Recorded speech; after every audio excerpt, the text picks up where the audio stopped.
বাংলাদেশ তুরস্ক যৌথ প্রতিরক্ষা কমিটি গঠনের সিদ্ধান্ত। প্রতি বছর হবে পররাষ্ট্রমন্ত্রী পর্যায়ের বৈঠক। তারেক রহমানের সঙ্গে হাকান ফিদানের সাক্ষাৎ। ঢাকা আঙ্কারা ঘনিষ্ঠতায় ভূ রাজনীতিতে নতুন সমীকরণ। কৌশলগত সম্পর্ক সম্প্রসারণের ইঙ্গিত দেখছেন বিশ্লেষক। নির্দিষ্ট বলয়ে আটকে না যাওয়ার পরামর্শ। সামরিকভাবে বাংলাদেশের এই মুহূর্তে অবশ্যই তৃতীয় অথবা আরো দূরের দেশগুলোর সাথে ভালো সম্পর্ক বজায় রাখা দরকার। সেক্ষেত্রে বাংলাদেশের তুরস্কের সাথে সম্পর্কের জায়গাটি অনেক বেশি গুরুত্বপূর্ণ হয়ে উঠতে পারে।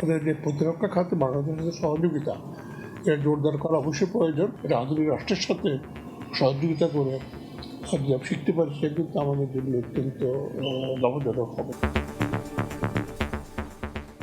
দেখছিলেন প্রধান শিরোনাম। রাত 11টার সময় সঙ্গে আছি আমি গোলাম রাব্বি। এছাড়াও খেলাধুলার খবর নিয়ে খেলার সময় যুক্ত হবে রাব্বি। আপনাকে ধন্যবাদ। বিশ্বের নানা প্রান্তের খেলাধুলার খবর জানিয়ে দেব আমি এস এম ইকবাল। এবার অন্যান্য শীর্ষ সংবাদ। দেশে চাঁদাবাজ মাদক ব্যবসায়ীদের কোনো জায়গা হবে না, বিএনপির সংসদীয় সভায় সিদ্ধান্ত। স্কুল ফিডিংয়ে অনিয়মের বিরুদ্ধে ব্যবস্থার নির্দেশ প্রধানমন্ত্রীর। পুশিন ঘিরে সীমান্তে উত্তেজনা। 24 ঘন্টায় 8 জেলা দিয়ে ঠেলে পাঠানোর চেষ্টা বিএসএফ এর, রুখে দিল বিজিবি। চাঁপাইনবাবগঞ্জে আনসার সদস্য মোতায়েন। আমি একজন ধর্ষিতার বাবা, আমি একজন খণ্ডবিখণ্ড লাশের বাবা, ধর্ষিতার বাবা হয়ে থাকতে চাইনি। আমাকে সেই নাম প্লিজ ফিরিয়ে দেন। রামিসা ধর্ষণ হত্যা মামলার রায় কাল। দ্রুত কার্যকর চান বাবা। শিশু নির্যাতন রোধে সমন্বিত উদ্যোগ চান পেশাজীবীরা। টাস্কফোর্স গঠনের আহ্বান ডেপুটি স্পিকারের।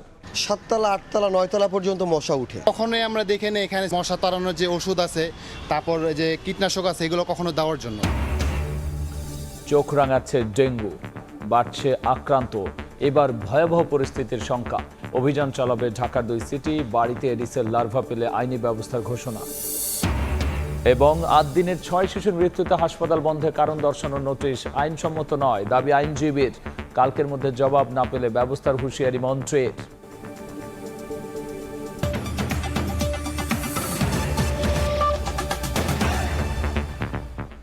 তুরস্ক বাংলাদেশ সম্পর্ক উন্নয়নে প্রতিরক্ষা পররাষ্ট্রমন্ত্রী পর্যায়ে যৌথ কমিটি গঠনের সিদ্ধান্ত হয়েছে। এছাড়াও দুই দেশের কৌশলগত সম্পর্ক জোরদারে প্রতি বছর পররাষ্ট্রমন্ত্রী পর্যায়ের বৈঠক আয়োজনের সিদ্ধান্ত হয়েছে। প্রধানমন্ত্রী তারেক রহমানের সঙ্গে তুর্কি পররাষ্ট্রমন্ত্রী হাকান ফিদানের সৌজন্য সাক্ষাতের পর এই তথ্য জানিয়েছে প্রধানমন্ত্রীর প্রেস উইং। দুপুরে প্রধানমন্ত্রীর কার্যালয়ে এই সৌজন্য সাক্ষাৎ অনুষ্ঠিত হয়। প্রেস উইং জানায়, দেশটির পররাষ্ট্রমন্ত্রীকে স্বাগত জানিয়ে বাংলাদেশের জনগণ ও সরকারের প্রতি সমর্থন অব্যাহত রাখায় তুরস্ককে ধন্যবাদ জানান প্রধানমন্ত্রী। একই সঙ্গে জাতিসংঘ সাধারণ পরিষদের 81তম অধিবেশনের সভাপতি পদে বাংলাদেশকে সমর্থন দেয়ায় তুর্কি সরকারকে ধন্যবাদ জানান। বৈঠকে দুই দেশের স্বার্থ সংশ্লিষ্ট বিভিন্ন বিষয়ে আলোচনা হয়।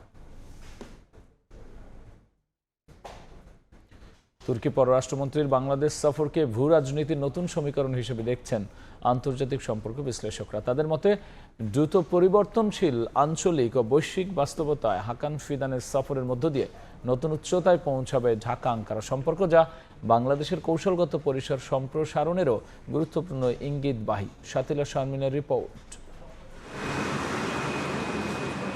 ইউরোপ ও এশিয়ার সংযোগস্থল তুরস্ক। একদিকে ন্যাটোর গুরুত্বপূর্ণ সদস্য, অন্যদিকে মুসলিম বিশ্বের প্রভাবশালী রাষ্ট্র। সামরিক প্রযুক্তি, প্রতিরক্ষা, শিল্প এবং আঞ্চলিক কূটনীতিতে দেশটির উপস্থিতি আন্তর্জাতিক অঙ্গনের নতুন গুরুত্ব তৈরি করেছে। 3 দিনের সফরে বাংলাদেশে এসেছেন তুরস্কের পররাষ্ট্রমন্ত্রী হাকান ফিদান। কূটনীতিতে আসার আগে দীর্ঘ সময় দেশটির জাতীয় গোয়েন্দা সংস্থার নেতৃত্বে থাকা ফিদানকে প্রেসিডেন্ট রিসেপ তাইপ এরদোয়ানের ঘনিষ্ঠ একজন হিসেবে বিবেচনা করা হয়। ফলে তার ঢাকা সফর শুধুমাত্র পররাষ্ট্র মন্ত্রণালয় পর্যায়ের নিয়মিত যোগাযোগের অংশ নয়, বরং বৃহত্তর আঞ্চলিক সমীকরণের প্রেক্ষাপটে দেখছেন আন্তর্জাতিক সম্পর্ক বিশ্লেষকরা। তাদের মতে, প্রতিরক্ষা সহযোগিতা, নিরাপত্তা সক্ষমতা বৃদ্ধি, প্রযুক্তি স্থানান্তর এবং বাণিজ্যিক অংশীদারিত্বের ক্ষেত্রে দুই দেশের সম্পর্ক আরও গভীর হওয়ার সুযোগ তৈরি হয়েছে। সামরিকভাবে বাংলাদেশের এই মুহূর্তে অবশ্যই তৃতীয় অথবা আরো দূরের দেশগুলোর সাথে ভালো সম্পর্ক বজায় রাখা দরকার। সেক্ষেত্রে বাংলাদেশের তুরস্কের সাথে সম্পর্কের জায়গাটি অনেক বেশি গুরুত্বপূর্ণ হয়ে উঠতে পারে। তুরস্কের যে প্রতিরক্ষা খাতে বাংলাদেশের সহযোগিতা এর জোরদার করা অবশ্যই প্রয়োজন। কোনো অস্ত্র তৈরি করতে চায় বাংলাদেশ হয়তো সেটাকে যৌথভাবে দেখতে পারে। বিশ্লেষকদের মতে ন্যাটোভুক্ত একটি প্রভাবশালী রাষ্ট্রের সঙ্গে ঘনিষ্ঠ সহযোগিতা বাংলাদেশের কৌশলগত বিকল্প ও আন্তর্জাতিক পরিসরকে সম্প্রসারিত করতে পারে। তবে আন্তর্জাতিক রাজনীতির প্রতিযোগিতামূলক বাস্তবতায় কোনো নির্দিষ্ট বলয়ের অংশ না হয়ে জাতীয় স্বার্থকে সামনে রেখে ভারসাম্যপূর্ণ সম্পর্ক বজায় রাখার পরামর্শ তাদের। ডিফেন্স তৈরি যে এটা আধুনিকায়ন করা এবং এটা আধুনিক রাষ্ট্রের সাথে সহযোগিতা করে শিখতে পারি, সে কিন্তু আমাদের জন্য অত্যন্ত লাভজনক হবে। আমাদের শুধু একটু রাজনৈতিক কৌশলের দরকার, সফলভাবে ব্যবস্থাপনা করা দরকার। যদি করা সম্ভব হয় তাহলে আমি মনে করি যে দক্ষিণ এশিয়া এই যে একটি পরিবর্তনের হাওয়া বইছে, সেই হাওয়ায় বাংলাদেশ কিন্তু অনেক উন্নত একটি স্তরে চলে যেতে পারে। ঢাকা আঙ্কারা সম্পর্কের অগ্রগতি এখন বাংলাদেশের কৌশলগত সক্ষমতা ও পররাষ্ট্র নীতির বিচক্ষণতার একটি পরীক্ষা বলেও মনে করেন আন্তর্জাতিক সম্পর্ক বিশ্লেষকরা। শাতিলা শারমিন, সময় সংবাদ, ঢাকা। দেশে চাঁদাবাজ মাদক ব্যবসায়ীদের কোনো জায়গা হবে না, বিএনপির সংসদীয় সভায় সিদ্ধান্ত নেওয়া হয়েছে। স্কুল ফিডিংয়ে অনিয়মের বিরুদ্ধে ব্যবস্থা নেওয়ার নির্দেশ দিয়েছেন প্রধানমন্ত্রী। সরকার দলীয় সংসদ সদস্যদের সংসদীয় সভা শেষে চিফ হুইপ নুরুল ইসলাম জানান, 1000 শয্যা বিশিষ্ট 5টি হাসপাতাল করতে চীনের সঙ্গে চুক্তি হয়েছে সরকারের। ত্রয়োদশ জাতীয় সংসদের প্রথম বাজেট অধিবেশন বসছে রোববার। এই অধিবেশনে 2026-27 অর্থবছরের বাজেট পেশ ও পাশ করার কার্যক্রম সম্পন্ন হবে। বাজেট অধিবেশনের আগের দিন শনিবার প্রধানমন্ত্রী ও সংসদ নেতা তারেক রহমানের সভাপতিত্বে জাতীয় সংসদ ভবনে সরকার দলীয় সংসদ সদস্যদের সংসদীয় সভা অনুষ্ঠিত হয়। এ সময় নিজ নিজ মন্ত্রণালয়ের 120 দিনের কার্যক্রম উপস্থাপন করেন 7 মন্ত্রী। সভা শেষে ব্রিফ করেন জাতীয় সংসদের চিফ হুইপ। জানান, স্কুল ফিডিংয়ে পচাবাসী খাবার সরবরাহের বিরুদ্ধে ব্যবস্থা নেয়ার নির্দেশনা দিয়েছেন সরকার প্রধান। মাননীয় প্রধানমন্ত্রী বলেছেন যে শিক্ষা কর্মমুখর এবং কাজ শিখাবে এবং একটা মানুষ কাজ করে বেঁচে থাকতে পারে এবং রিয়েলি শিক্ষিত হতে পারে এমন কর্মসূচি প্রণয়ন করার জন্য, এমন কারিকুলাম প্রণয়ন করার জন্য। মিড ডে মিল চালু করার ক্ষেত্রে 2-1টা জায়গায় আমাদের খবর পেয়েছি যারা তারা মানসম্মত খাবার পরিবেশন করেননি, তাদের বিরুদ্ধে ব্যবস্থা নেওয়ার জন্য সিদ্ধান্ত গৃহীত হয়েছে। দেশে চাঁদাবাজ ও মাদক ব্যবসায়ীদের কোনো জায়গা হবে না, এ বিষয়ে দ্রুতই নেওয়া হবে পদক্ষেপ। সভায় এমন সিদ্ধান্ত নেয়ার কথাও জানান নুরুল ইসলাম। স্বরাষ্ট্রমন্ত্রী তার প্রেজেন্টেশন দিয়েছেন, তিনি একটা কথা খুব পরিষ্কারভাবে বলেছেন, দেশে চাঁদাবাজের কোনো জায়গা নেই, চাঁদাবাজের কোনো জায়গা হবে না, দেশে মাদকের কোনো জায়গা রাখা হবে না।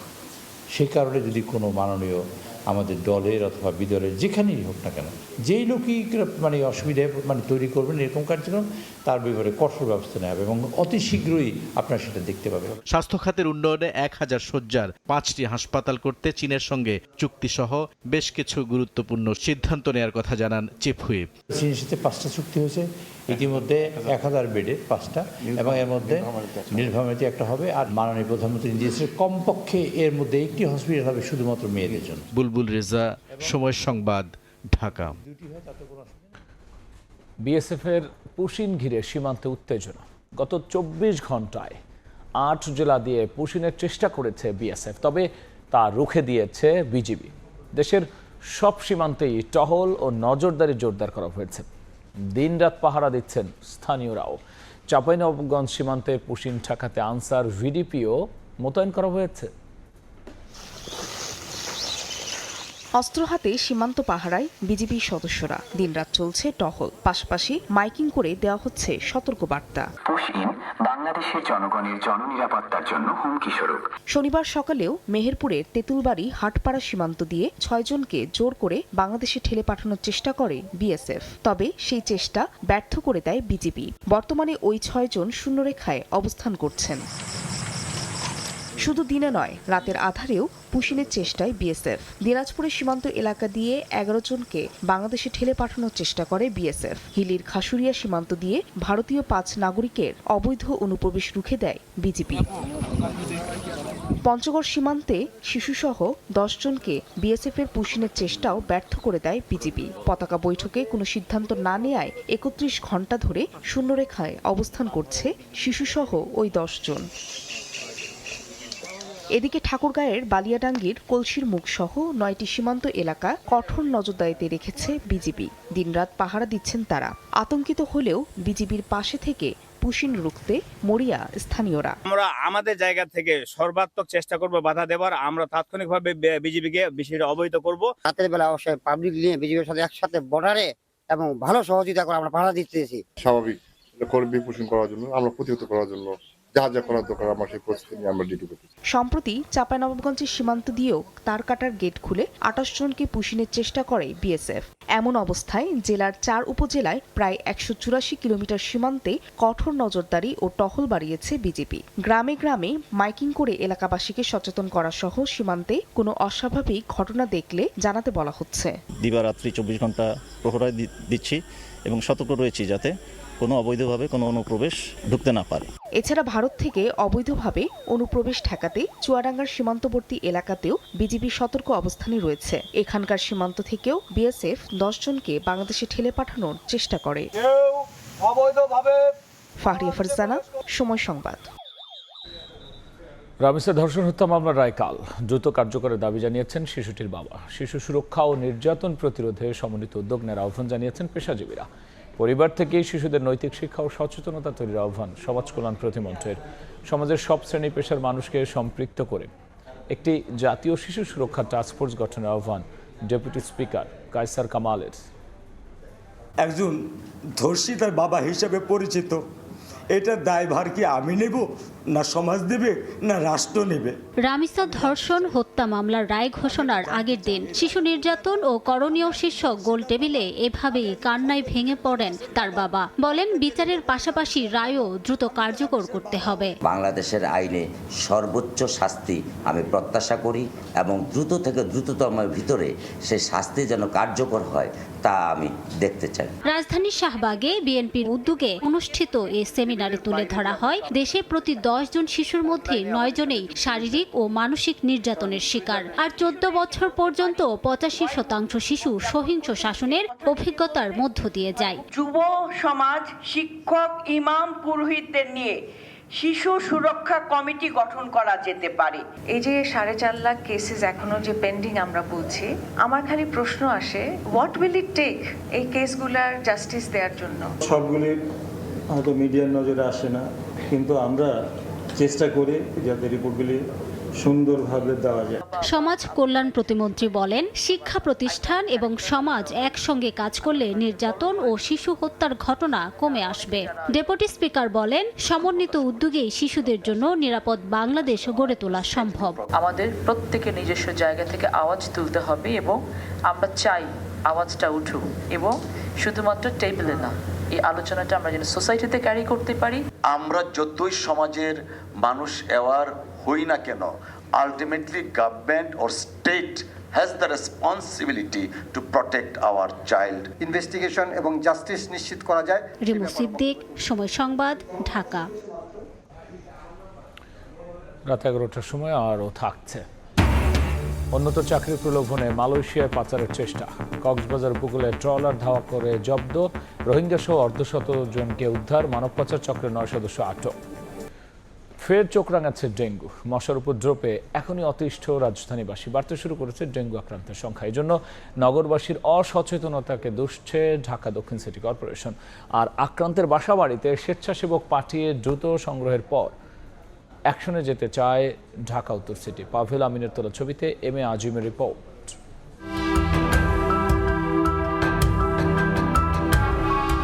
সড়কের পাশেই যেন মশার চাষ। খোদ রাজধানীর কাঁটাবনেই দেখা মেলে এমন চিত্রের। বৃষ্টি হলেই জমে পানি, জন্মায় মশা। তবে এসব এখনো নজরে পড়েনি সিটি কর্পোরেশনের। আমরা মশার জন্য বিরক্তি হচ্ছে, মশা কামড়াচ্ছে এবং নানান রকমের মানুষের অসুখ হচ্ছে। কখনোই আমরা দেখে নেই এখানে সিটি কর্পোরেশনের মশা তাড়ানোর যে ওষুধ আছে, তারপর যে কীটনাশক আছে, এগুলো কখনো দেওয়ার জন্য। বিগত বছরের হিসেব বলছে জুন থেকে সেপ্টেম্বর এই সময় বাড়ে ডেঙ্গুর প্রকোপ। গত কয়েকদিনের পরিসংখ্যানও দিচ্ছে জনগণকে সতর্কবার্তা। 7 তলা 8 তলা 9 তলা পর্যন্ত মশা উঠে। ফোকা দিত সকালবেলা ওই যে স্প্রে মারতো, ওই ধরনের কোনো কার্যক্রম আমাদের ওয়ার্ড বলতে দেখি না।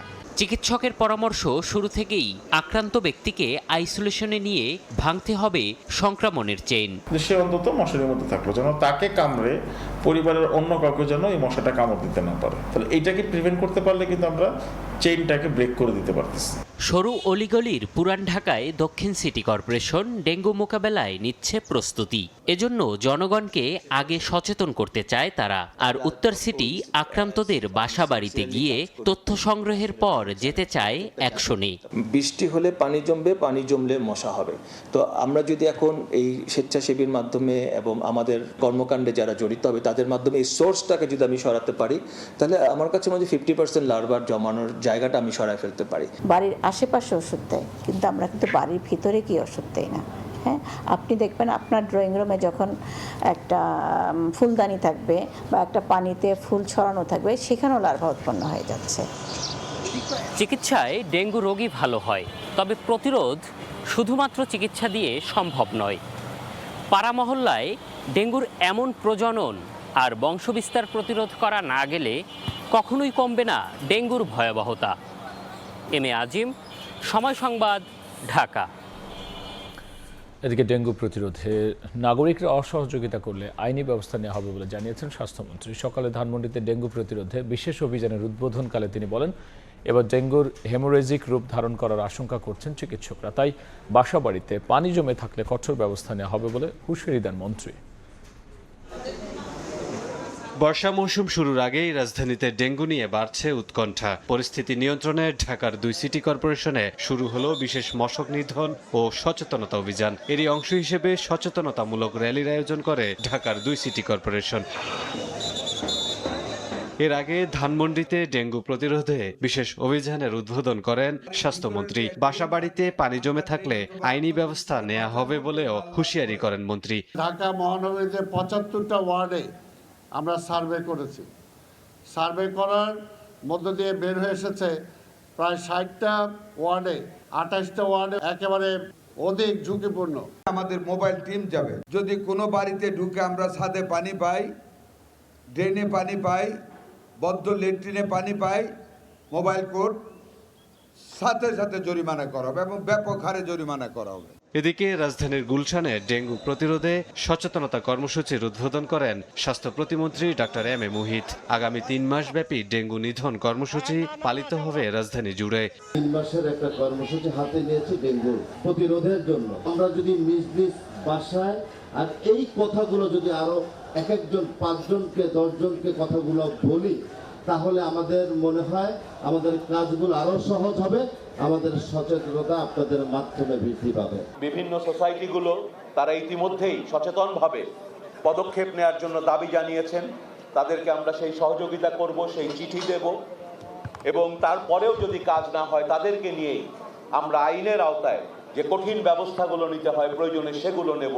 এছাড়া সরকারি প্রতিষ্ঠানে এডিসের লার্ভা পাওয়া গেলে সংশ্লিষ্ট প্রতিষ্ঠান প্রধানকে জরিমানা করা হবে বলেও জানান তিনি। সবাই মিলে সচেতনতা বৃদ্ধির মাধ্যমে ডেঙ্গু প্রতিরোধ করা সম্ভব বলে আশা প্রকাশ করেন প্রতিমন্ত্রী। কামরুল হাসান, সময় সংবাদ, ঢাকা। 24 ঘন্টা হামে মৃত্যু হয়েছে 3 জনের, নতুন শনাক্ত রোগী 1032 জন। এদিকে ঈদের ছুটি শেষে খুলছে শিক্ষা প্রতিষ্ঠান, আর এতে সংখ্যা বাড়ছে আবারও হামের সংক্রমণ বাড়ার। সেই সঙ্গে অতিরিক্ত গরমে শিশুদের চিকেন পক্স ও ডায়রিয়াও ভাবাচ্ছে চিকিৎসকদের।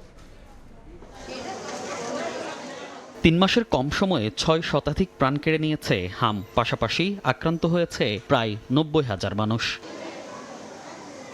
হাসপাতালে ভর্তি বেশিরভাগ শিশুই আক্রান্ত হয়েছে পরিবারের অন্য সদস্য থেকে, আবার কেউ সংক্রমিত হাসপাতাল থেকেই। সবসময় বাসায় থাকতে, মানুষের ভিড়ের মধ্যে না বের হতে, তাহলে ছড়াতে পারে এটা। আবার নারী শিশু নিয়ে যাওয়ার পরে মনে করে জায়গায় ভর্তি করার কোনো আর পরিবর্তন হয় না, কোনো আর বেশি হয়ে যায়। বাসায় কারোর হয়নি, কিন্তু ওর যেখানে ভর্তি করছিলাম ওখানে অনেক বাচ্চাদের হাম ছিল, তার পরবর্তী যে ওর হাম হয়েছে। চিকিৎসকরাও বলছেন আক্রান্তের সংস্পর্শে গেলে সংক্রমিত হওয়ার ঝুঁকি আছে। ঈদের ছুটি শেষে স্কুল খোলা নিয়ে তাই শঙ্কায় চিকিৎসকরা। বলছেন এতে আবারও বাড়তে পারে হামের সংক্রমণ। হামের সংক্রমণ হচ্ছে এখনো, তবে পূর্বের তুলনায় কিছুটা কম মনে হচ্ছে আমার।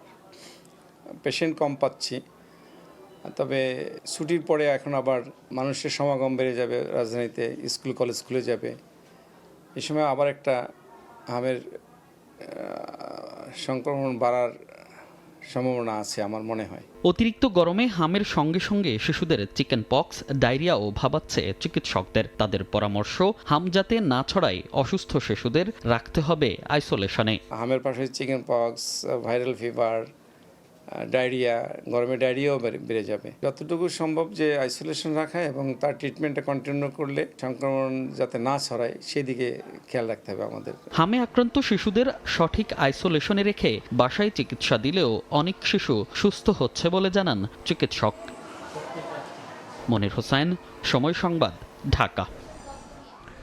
আদ্দিন হাসপাতালে 6 শিশু মৃত্যুর ঘটনায় স্বাস্থ্য অধিদপ্তরের হাসপাতাল বন্ধের কারণ দর্শানোর নোটিশ আইনসম্মত নয় বলে মন্তব্য করেছেন আইনজীবী শিশির মনির, যা আইনিভাবে মোকাবেলা করবে হাসপাতাল কর্তৃপক্ষ। এদিকে নোটিশের জবাব না দিলে রোববারের মধ্যে হাসপাতালটির বিরুদ্ধে আইনি ব্যবস্থা নেওয়া হবে বলে জানিয়েছেন স্বাস্থ্যমন্ত্রী। আদ্দিন হাসপাতাল কর্তৃপক্ষের চরম দায়িত্ব অবহেলায় 6 নবজাতকের মৃত্যু হয়েছে। স্বাস্থ্য অধিদপ্তরের তদন্ত প্রতিবেদনে উঠে আসে এমন তথ্য। পরে হাসপাতালটি বন্ধে শোকজ নোটিশ জারি করে স্বাস্থ্য অধিদপ্তর। তবে নবজাতকের মৃত্যুর জেরে আদ্দিন হাসপাতাল বন্ধে স্বাস্থ্য অধিদপ্তরের কারণ দর্শানো নোটিশ আইনসম্মত নয় বলে দাবি করেছেন আইনজীবী শিশির মনির। এ বিষয়ে রাজধানীর একটি হোটেলে হাসপাতাল কর্তৃপক্ষ ও ভুক্তভোগী পরিবারের কয়েকজনকে নিয়ে সংবাদ সম্মেলন করেন তিনি। পানিশমেন্ট দিবেন অ্যাকর্ডিংস উইথ ল, দেন পানিশমেন্ট দেন, কিন্তু এট দ্য সেম টাইম আপনাকে এটাও খেয়াল রাখতে হবে একটা পানিশমেন্ট ইম্পোজ করতে গিয়ে you should not lakh lakh লোকের ক্ষতি করাটাও ঠিক হবে না। আইনজীবীর পক্ষে সাফাই দেন হাসপাতাল কর্তৃপক্ষ ও ভুক্তভোগী পরিবারের সদস্যরা। কি ধরনের সুবিধা দিবে বা দিন সেটা কিন্তু আপনারা জানতে পেরেছেন। এর বাইরে কোনো সমঝোতা, কোনো চাপ সৃষ্টি করা হয় নাই। আমরা চাই যে দোষী তার শাস্তি হোক। সাংবাদিকদের সাথে যে আনটুয়ার্ড ইনসিডেন্ট ঘটেছে তার পরিপ্রেক্ষিতে দুজনকে সাসপেন্ড করা হচ্ছে। কারা তারা? প্রত্যেকের ব্যক্তিগত স্বাধীনতা রয়েছে, গোপনীয়তা রয়েছে।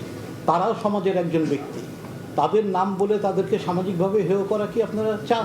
এদিকে স্বাস্থ্যমন্ত্রী দুপুরে বাসভবনে জরুরি সংবাদ সম্মেলন করেন। কারণ দর্শানো নোটিশের জবাব না দিলে আইনি ব্যবস্থা নেওয়ার কথা জানান স্বাস্থ্যমন্ত্রী। রবিবার বিকালের মধ্যে এরা উত্তর দিতে হবে কেন তাদের লাইসেন্স বাতিল করা হবে না। আমরা যদি সেই উত্তরে তাদের সন্তুষ্টজনক না হই, আমরা আইনানুগভাবে যতটুকুন পর্যন্ত যাওয়া দরকার আমরা ততটুকুন পর্যন্ত শাস্তির বিধান জনস্বার্থে, মানুষের জীবনের স্বার্থে আমরা নিশ্চিত করব।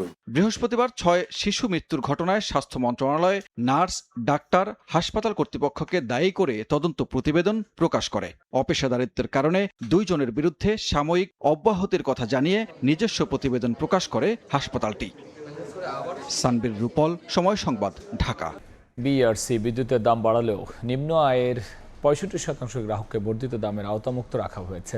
স্বল্পের মানুষের কথা বিবেচনায় দ্বিতীয় দফায় ডিজেলের দামও বাড়ায়নি সরকার। সচিবালয়ে ব্রিফ করেন তথ্যমন্ত্রী ও উপদেষ্টা। বলেন, জ্বালানি ও বিদ্যুৎ খাতে আওয়ামী লীগ সরকারের দুর্নীতির বোঝা বর্তমান সরকারকে বহন করতে হচ্ছে। গ্রাহক পর্যায়ে বিদ্যুৎ জ্বালানির ধারাবাহিক মূল্যবৃদ্ধির চাপে জনজীবন ক্ষোভ প্রকাশ করে দাম কমানোর দাবি উঠেছে। এদিকে বিদ্যুৎ সাশ্রয় ও নিম্ন আয়ের মানুষের কথা বিবেচনায় এরই মধ্যে সরকার বেশ কিছু সিদ্ধান্ত নিয়েছে।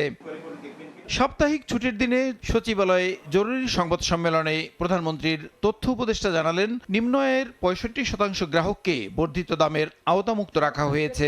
এমনকি সাধারণ মানুষের কথা চিন্তা করে সরকার দ্বিতীয় দফায় ডিজেলের দামও বাড়ায়নি। বিদ্যুতের দাম বাড়ানো হলেও বাজারে বড় কোনো প্রভাব ফেলবে না। 50-এর নিচে যারা থাকেন তাদের জন্য একটা মূল্য স্তর, আর যারা 75-এ যান তাদের জন্য একটা মূল্য স্তর, এবং আমরা বলতে পারি এটা খুবই কম মূল্যে এই বিদ্যুৎটা দেওয়া হয়। তাদের বিদ্যুতের মূল্য বাড়ানো হয়নি।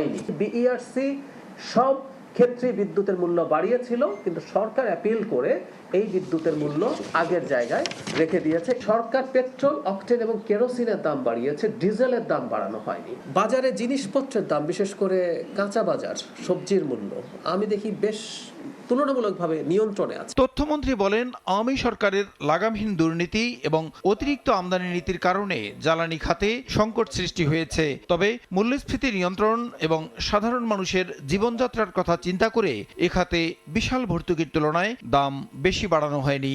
আমাদের দেশের মাটির নিচে নিশ্চিতভাবে বেশ কিছু জ্বালানির পরিমাণ আছে, তা কেন উত্তোলন করার উদ্যোগ না নিয়ে আমদানি নির্ভর করে রাখা হলো কেন? যে এই অপরাধগুলি যখন প্রায় 1 দশক 1.5 দশক যাবৎ হয়েছে লুটপাটের, কালো টাকার মালিক যারা হয়েছেন দেশে এবং বিদেশে পাঠিয়েছেন, সেই অপরাধের বোঝাই কিন্তু বহন করতে হচ্ছে এই এখনকার ব্যবস্থাপনার যে সংকটের মধ্যে বর্তমান সরকার আছে। ৪১,০০০ কোটি টাকার যে ভর্তুকি আমাদেরকে এখনো দিতে হচ্ছে, খেলাফি ঋণের দিকে তাকাই, এখান থেকে মানি লন্ডারিং এর পরিমাণের দিকে তাকাই, তাহলে কিন্তু এই ৪১,০০০ কোটি টাকা কিন্তু কিছুই না। বিদ্যুতের দুর্নীতির চক্র থেকে বেরিয়ে আসতে সময় লাগবে বলেও মন্তব্য করেন জহিরুদ্দিন স্বপন। দুর্নীতির যে একটা চক্র। প্রসূন আশিস, সময় সংবাদ, Dhaka. Thai Aluminium. The better is now the best. শুধু পলিসি তৈরি নয়, শহরে যারা বসবাস করছেন সেই নাগরিকরা কতটুকু উপকৃত হচ্ছেন সেটা মূল্যায়ন করা প্রয়োজন। কাঠামোগত পরিবর্তনগুলো পরিকল্পনা মাফিক হতে হবে। সকালে রাজধানীর এক হোটেলে ঢাকা দক্ষিণ সিটির এক সেমিনারে কথা বলেন স্থানীয় সরকার মন্ত্রী মির্জা ফখরুল ইসলাম আলমগীর। শুধু নাগরিকদের সচেতন করলেই কি হবে?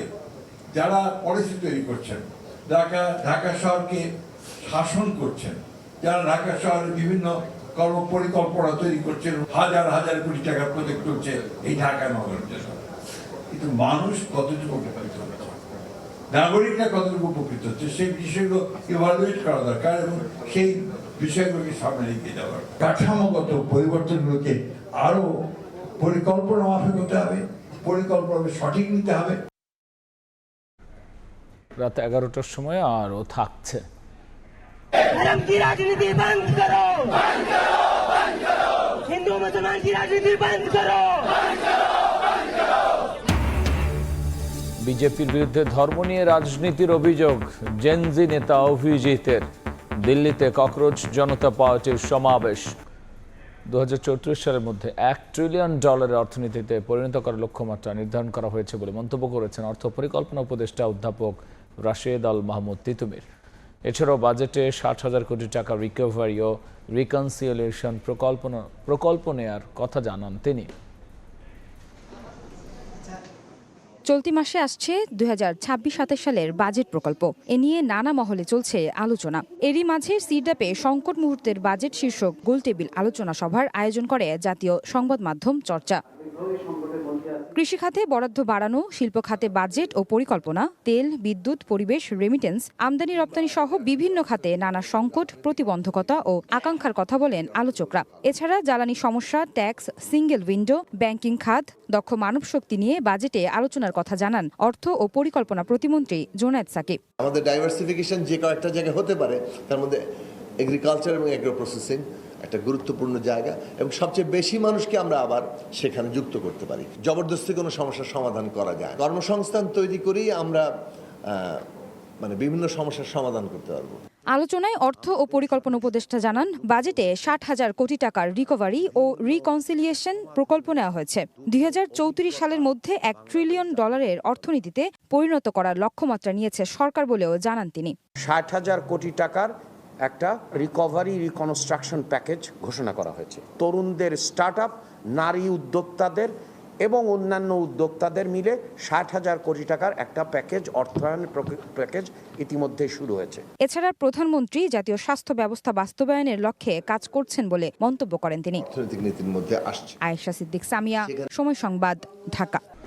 সাগরপথে মালয়েশিয়া পাচারের সময় ট্রলার থেকে 50 জনকে উদ্ধারের সঙ্গে চক্রের 9 সদস্যকে আটক করেছে কোস্টগার্ড। উদ্ধার হওয়া ব্যক্তিদের কেউ অপহরণের শিকার, আবার চক্রের প্রলোভনে প্রতারিত হয়েছেন কেউ। ভুক্তভোগীদের অভিযোগ, তাদের জিম্মি করে নির্যাতন চালিয়ে পরিবারের কাছে মুক্তিপণ দাবি করে চক্রটি। রাতের আঁধারে কক্সবাজার মেরিন ড্রাইভ এলাকায় সাগরে অবস্থানরত ট্রলারে তোলা হয় বিভিন্ন জেলার লোকজনকে। তাদের মধ্যে ছিলেন নরসিংদী, নওগাঁ, চট্টগ্রাম, কক্সবাজার সহ রোহিঙ্গা ক্যাম্পের বাসিন্দারা। লক্ষ্য ছিল সাগর পথে অবৈধভাবে মালয়েশিয়ায় পাড়ি দেওয়ার। খবর পেয়ে অভিযানের নামে কোস্টগার্ড। শুরু হয় একের পর এক নৌযান তল্লাশি। এক পর্যায়ে সন্দেহভাজন ট্রলারটিকে থামার সংকেত দেয় কোস্টগার্ড। তবে সংকেত উপেক্ষা করে দ্রুত গভীর সাগরের দিকে পালানোর চেষ্টা করে ট্রলারটি। পরে ধাওয়া করে টেকনাফের বাহারছড়া উপকূলবর্তী সমুদ্র এলাকা থেকে ট্রলারটিকে জব্দ করে কোস্টগার্ড। মালয়েশিয়াগামী অর্ধশত ভুক্তভোগীকে উদ্ধারের সঙ্গে 9 মানব পাচারকারীকে আটক করা হয়। উদ্ধার হওয়া ব্যক্তিদের কেউ অপহরণের শিকার, আবার চাকরির প্রলোভনে ফাঁদে পড়েছেন কেউ কেউ। তাদের অভিযোগ, জিম্মি করে নির্যাতনের পাশাপাশি পরিবারের কাছ থেকে মুক্তিপণ আদায়ের চেষ্টা করত চক্রটি। যা আমার কাছে যা ছিল নগদ সব নিয়ে নিচ্ছে, ফোন টাকা নিয়ে অপহরণ করছে, মারছে। মোবাইলগুলো আমরা তিনজনের কাছে মোবাইল ছিল, মোবাইলগুলো নিয়ে নিচ্ছে ওরা। তখন আমাদেরকে নিয়ে গেছে পাহাড়ের দিকে, অপহরণ করে আমাকে দালালের মাধ্যমে বিক্রি করে ফেলেছে। তোমার বাড়িতে ফোন দাও, নাহলে তোমাকে মারা লাগবো, মারধর করে। ওরা কি বলবো, আমি বাধ্য হইয়া তার কথা শুনিয়া বলেছি বাড়িতে ফোন দা। শুক্রবার দিবাগত রাতে উদ্ধারের পর ভুক্তভোগীদের টেকনাফ কোস্টগার্ড স্টেশনে নিয়ে যাওয়া হয়। সেখানে তাদের চিকিৎসা ও খাদ্য সহায়তা দেওয়া হয়। শনিবার দুপুরে সংবাদ সম্মেলনে কোস্টগার্ড জানায়, বিদেশে চাকরি ও উন্নত জীবনের প্রলোভন দেখিয়ে বাংলাদেশি ও রোহিঙ্গাদের টেকনাফে এনে গোপন আস্তানায় আটকে রাখা হতো। পরে তাদের উপর নির্যাতন চালিয়ে পরিবারের কাছ থেকে মুক্তিপণ আদায় করত সংঘবদ্ধ মানব পাচারকারী চক্র। সংঘবদ্ধ পাচারকারী চক্র বিদেশে উচ্চ বেতনের চাকরি ও উন্নত জীবনের প্রলোভন দেখিয়ে বাংলাদেশি ও রোহিঙ্গা নাগরিকদের টেকনাফে নিয়ে আসে। পরে তাদের গোপন আস্তানায় আটকে রেখে নির্যাতন ও মুক্তিপণ আদায় করা হয়। মানব পাচার চক্রের অন্য সদস্যদের ধরতে অভিযান অব্যাহত থাকবে বলে জানিয়েছে কোস্টগার্ড। সুজাউদ্দিন রুবেল, সময় সংবাদ, কক্সবাজার। তরুণদের টার্গেট করে হানি ট্র্যাপ আদায় করতে মুক্তিপণ ফাঁদে ফেলে উবার চালক লোকমান সর্দারকে হত্যার পর লাশ নদীতে ফেলে দেওয়ার ঘটনায় মূল হোতা সহ 4 জনকে গ্রেফতার করেছে পিবিআই। এদিকে মানব পাচার ও প্রতারণা চক্রের 3 সদস্যকে গ্রেফতার করেছে র্যাব 4। তরুণদের টার্গেট করত একটি চক্র, হানি ট্র্যাপের ফাঁদে ফেলে দাবি করত মুক্তিপণ। দুপুরে সংবাদ সম্মেলনে পিবিআই জানায়, মুক্তিপণ না পেয়ে হত্যার অভিযোগে চক্রের মূল হোতা SM সালমান সহ 4 সদস্যকে গ্রেপ্তার করা হয়েছে। ঢাকা ও কক্সবাজারের বিভিন্ন স্থানে অভিযান চালিয়ে তাদের গ্রেপ্তার করা হয়। সম্প্রতি তুরাগ নদ থেকে বস্তাবন্দি অবস্থায় উদ্ধার করা লোকমানও এ চক্রের শিকার বলে জানানো হয়।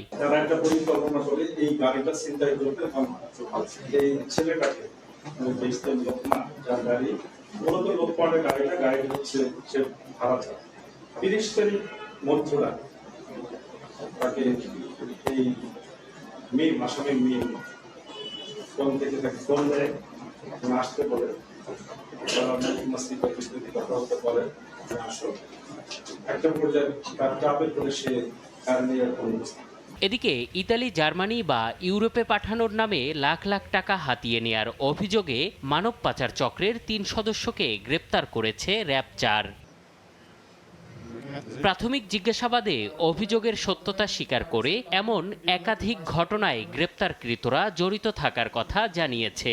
আসামিদের এবং ভিকটিমকে ব্যাপক জিজ্ঞাসাবাদে আমরা আরও কয়েকজন ভিকটিমের সন্ধান পেয়েছি, তারাও এই চক্রের ফাঁদে পড়ে প্রতারণার শিকার হয়েছেন। এমন অভিযান অব্যাহত থাকবে বলেও জানিয়েছে র্যাব 4। এম এ আজিম, সময় সংবাদ, ঢাকা। ভারতের ক্ষমতাসীন দল বিজেপির বিরুদ্ধে ধর্ম নিয়ে রাজনীতির অভিযোগ তুলেছেন ককরোচ জনতা পার্টির নেতা অভিজিৎ দেবকে। দিল্লির যন্তর মন্তরে বিশাল সমাবেশে শিক্ষামন্ত্রী ধর্মেন্দ্র প্রধানের পদত্যাগ সহ 5 দফা দাবি তুলে ধরেছে সিজেপি। সমর্থন জানিয়ে বিক্ষোভে যোগ দেন লাদাখের পরিবেশ ও শিক্ষা অধিকার কর্মী সোনম ওয়াংচুকও। সমাবেশ ঘিরে নিরাপত্তা জোরদার করে পুলিশ। এদিন কয়েকজনকে করা হয় আটক।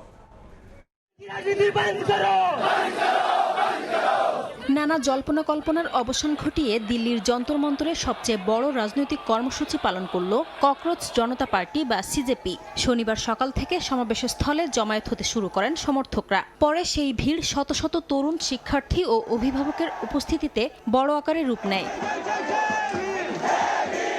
নিট ইউজি 2026 সালের প্রশ্নফাঁস কেলেঙ্কারি এবং সিবিএসইর অনস্ক্রিন মার্কিং পদ্ধতি নিয়ে ওঠা অভিযোগকে কেন্দ্র করে শিক্ষামন্ত্রী ধর্মেন্দ্র প্রধানের পদত্যাগ দাবি করেন আন্দোলনকারীরা, যার নেতৃত্ব দেন সিজেপির প্রতিষ্ঠাতা অভিজিৎ দীপকে।